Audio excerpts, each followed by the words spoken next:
pina colada. Pina colada? Don't make fun of my drink.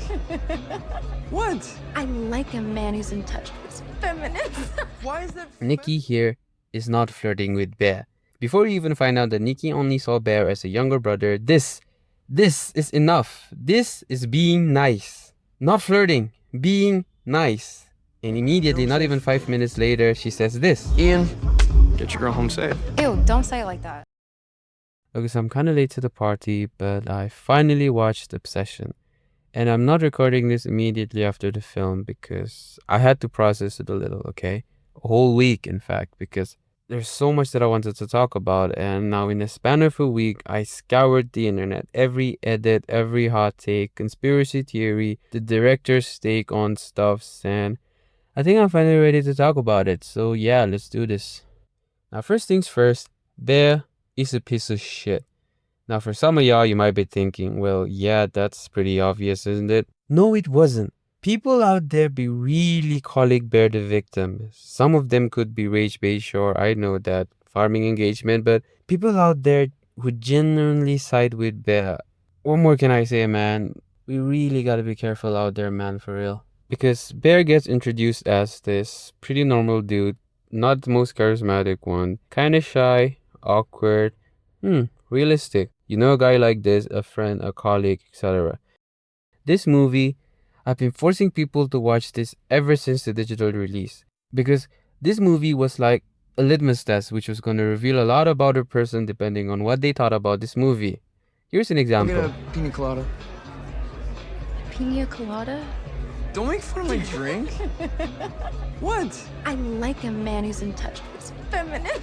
Why is that? Nikki here is not flirting with Bear. Before you even find out that Nikki only saw Bear as a younger brother, this is enough. This is being nice. Not flirting, being nice. And immediately, not even 5 minutes later, she says this. Ian, get your girl home safe. Ew, don't say it like that. And the conversation they had in the car on their way back home shows the contrast in their personality. Bear was this hide behind the shell, play it safe kind of guy, worst kind of person to date, to be honest. And Nikki, the aspiring creative. When I saw this pairing, I instantly thought of this couple, Ali and whoever the fuck this guy's name is in Off Campus. You know what I mean? This just isn't it. Another thing I want to point out is this was the last scene where Nikki was fully herself. She just wanted to go home early and go to bed. Now about The Wish, Corey Baker, the director, said that the wish thing isn't exactly evil or anything, it just depends on the individual's intention. But man, our guy could not have phrased it any more worse. But hey, you wanna hear my thoughts on something? I don't think there was any way to make this wish work. Let's say he says, I wish Nikki Freeman kinda like me. That's still tampering with her free will. Sure, I don't think it would have been that intense, but we would see the switches way more often because the spell isn't too strong or obsessive. Wish granted, Nikki officially loves Bear more than anyone in this fucking world.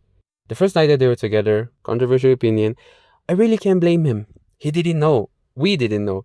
Nikki came back all of a sudden, hey, let's go back to your place. Sure, she did some creepy stuff, but come on, you'd fold. We'd all fold. They kissed. And fucking jump scare, by the way. But I kind of like this jump scare. It's not like the cheap jump scare you see in any other horror movie. This one kind of made sense. And Nikki played her role exceptionally well. Speaking of which, I don't have a source, but I saw a post that said they wanted to cast Jenna Ortega.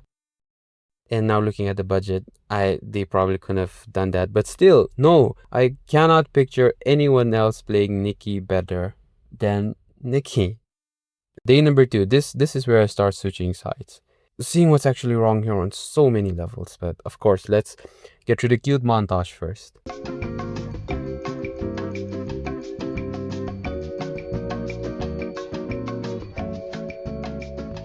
At first, Bear wasn't sure if the wish worked, right? I mean, they were already friends. The hand touching at the bar. Maybe she was into me all this time.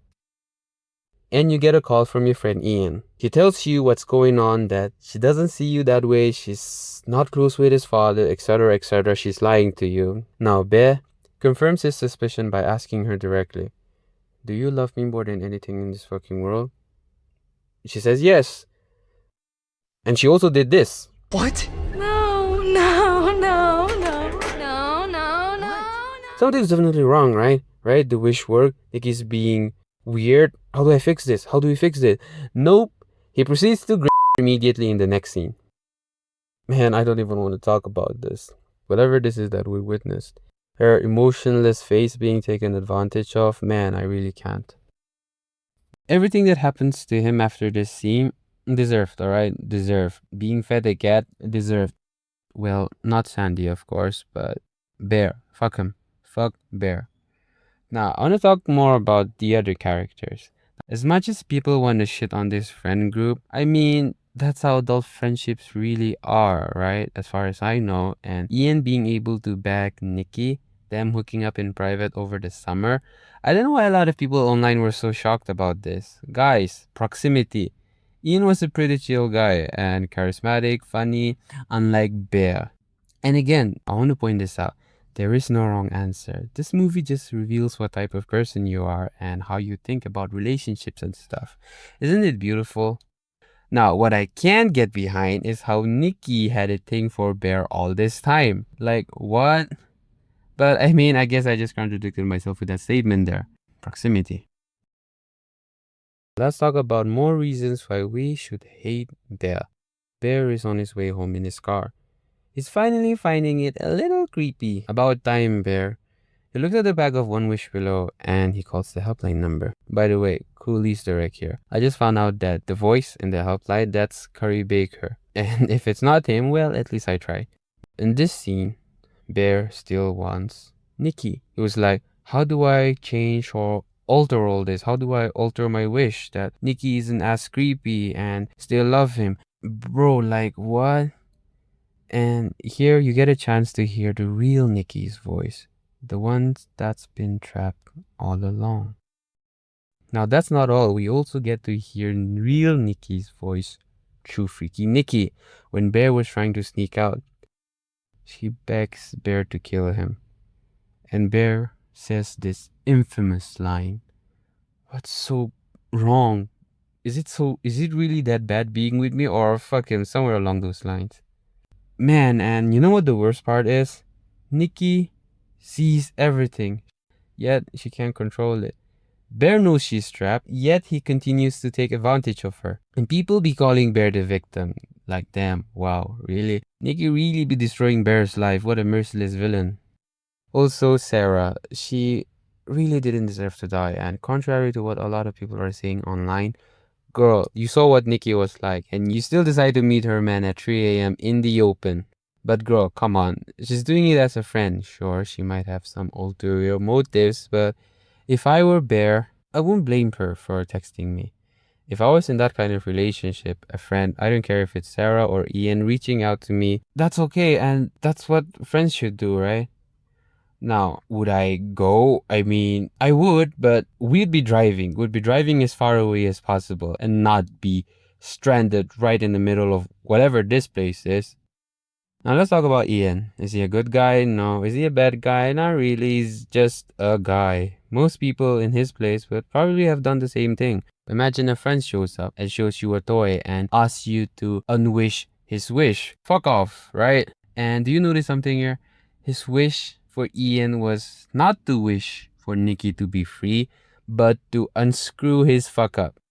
Sure, the outcome would have been kind of similar, but it's the motive that counts.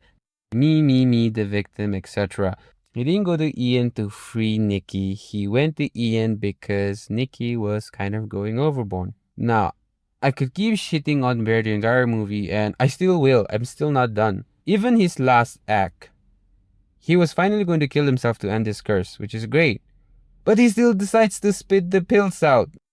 Nice. One last act, he still fucks it up. He dies anyway. Thank you. Roll the credits. Damn. This movie had me feeling stuffs, man.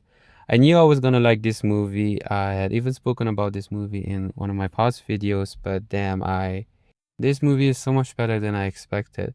And you know what I'm gonna do? This is going to my Letterboxd top 4. Yep, that's right. Top 4. So yeah, I guess that's about it. See you on the next one.